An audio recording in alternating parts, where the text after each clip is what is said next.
China.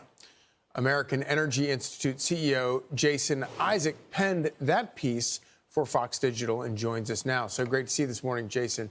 So it is interesting, if you claim to care about carbon emissions, things like nuclear energy is the cleanest, most potent energy there is. Why would environmentalists be opposed to that?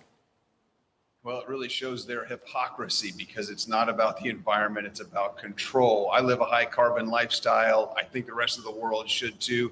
But decarbonization has been their climate Kool-Aid. This is what they've latched onto as the problem. And if you really believe that that's the problem, fortunately, Lee Zeldin and Donald Trump don't think that's a problem. That's why they've moved to rescind the endangerment finding, because they know that CO2 emissions aren't harmful to our environment or our health. But if you really think that that's the problem, then nuclear is the answer. And these groups are launching campaigns to fight any kind of nuclear energy renaissance here in the United States, to the detriment of our economic prosperity and to the benefit of China.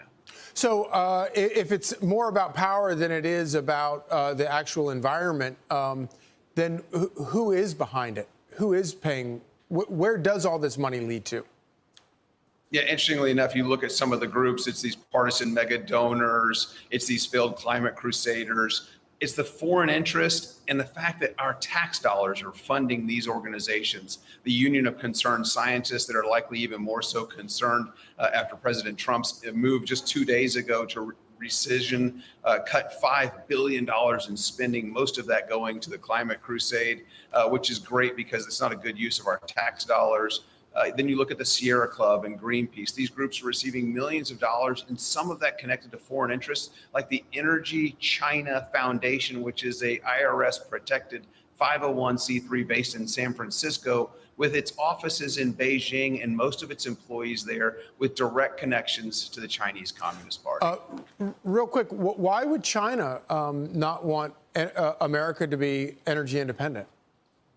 Well, it's simply because they're competing with us, and they know if they want to win the industrial revolution, if they want to end the AI race, the chip race, they need affordable, reliable electricity. That's why they've been building 1 to 2 coal-fired power plants per week, something the United States should have been started doing decades ago, but we lack